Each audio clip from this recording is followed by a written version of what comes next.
When doing the reach and pulls, make sure your movement pattern is smooth and flowing.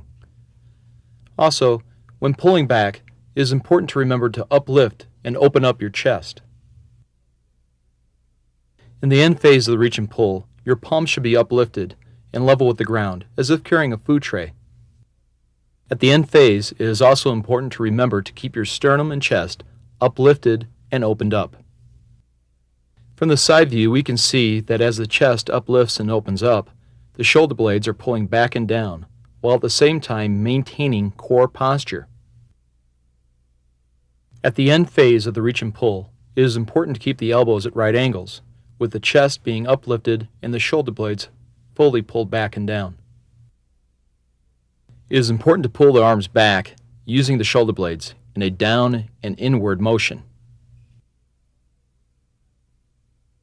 The rhomboids and middle trap muscles move the scapula inward, while the lower traps move it downward.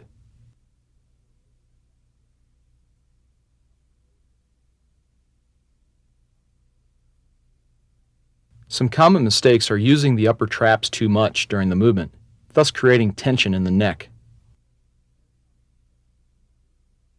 Another common mistake is moving the head and body too much, with too much excessive arm movement.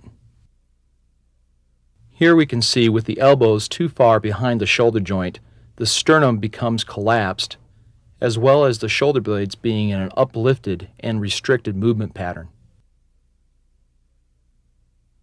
Let's review the correct technique of doing the reach and pull exercise.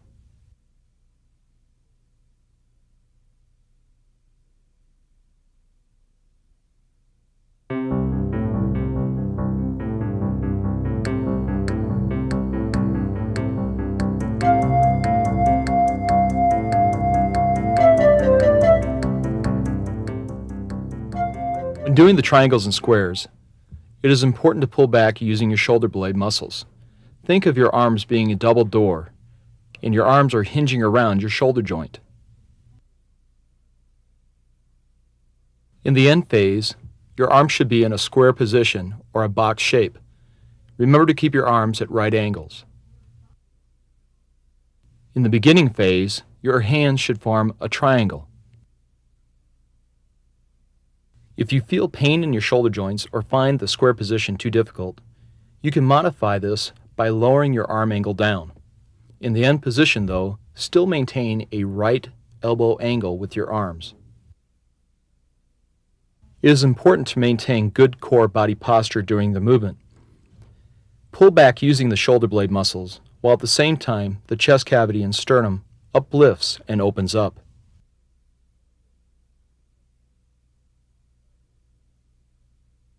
From the side view in the end position, we can see that the arm should be brought back to midline or level with the ears. When pulling back, make sure that you're pulling your arms back using the shoulder blade muscles. The shoulder blades should move in a down and in position. Also, move the arms around, hinging at the shoulder joint. The end phase should be in a square and box position, with the arms placed in a right angle. The primary muscles used are the middle traps, lower traps, and rhomboids muscles. The middle traps and rhomboids pull the shoulder blades inward, while the lower traps pull the shoulder blades downward.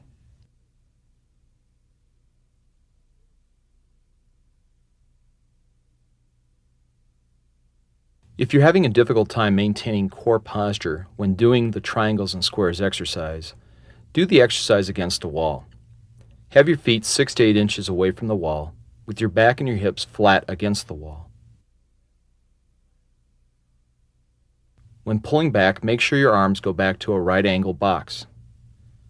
Keep your back flat against the wall by using your abdominal muscles.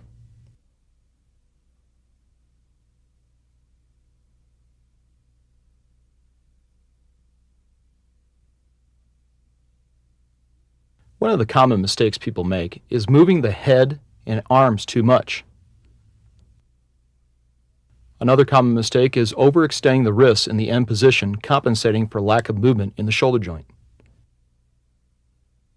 Leaning back too much and using the lower back muscles is also common. And probably the most common mistake is using the upper traps too much. This creates a lot of tension in through the neck and shoulders. Let's review the correct technique of doing the triangles and squares exercise.